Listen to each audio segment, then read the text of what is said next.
আমাদের টাকা পয়সা নেই, টাকা পয়সা আছে, আমাদের প্রার্থী গরিব কিন্তু আপনজন, কথা বলেন, আমাদের প্রিয়জন। টাকা নেবেন এক জায়গায়, ভোট দিবেন আর এক জায়গায়, কথা বলেন।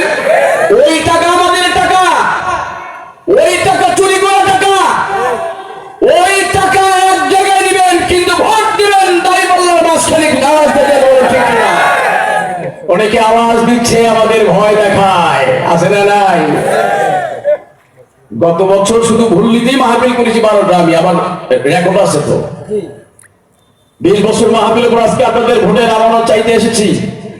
আমরাও বাংলাদেশের নাগরিক, ওরাও বাংলাদেশের নাগরিক, আমরাও ঠাকুরগাঁতে থাকবো, 12 তারিখের আগেও ঠাকুরগাঁ থাকবো, 12 তারিখের পরেও ঠাকুরগাঁ থাকবো।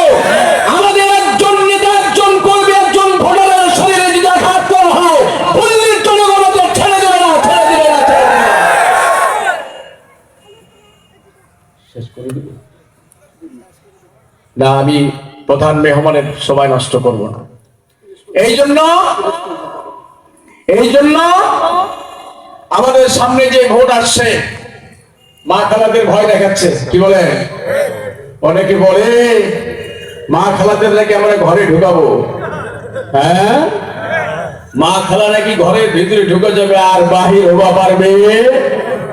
কে বলেছে? ইসলাম মা খালাদের যে ইজ্জত করেছে, ইসলাম মা খালাদের যে সম্মান করেছে, ইসলাম মা বোনদের যে অধিকার দিয়েছে, ওই অধিকার আমাদের দেওয়ার ভাই যদি নির্বাচিত হয়ে যান, বাংলাদেশে বিশেষ করে আমাদের ঠাকুরগাঁতে মা খালারা ওই অধিকার পাবেন যেই অধিকার আল্লাহ তাআলা কোরআন সুন্নাহয় বর্ণনা করেছে। আমার দিকে বলে ঠিক কিনা? সুতরাং ভয় দেখিয়ে আমাদের ভোট অর্জন করা যাবে। আমরা 12 তারিখের পরেও থাকবো, থাকবেন না নাই? বিএনপির ভাইদের বলবো, দীর্ঘদিন আপনাদের সাথে আমাদের সংসার ছিল, ছিল কি ছিল না? আমরা আপনাদের 18 দলীয় জোটে ছিলাম, 4 দলীয় জোটে ছিলাম, 20 দলীয় জোটে ছিলাম, কি বলেন, ছিলেন কিনা?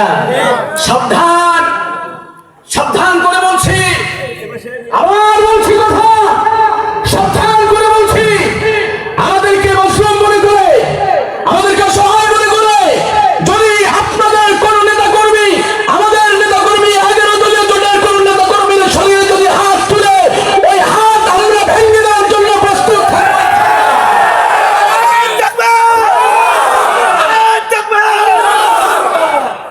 সারা বাংলাদেশে গণজোয়ার শুরু হয়েছে, কথা বলেন, আওয়াজ দিয়ে কথা বলেন।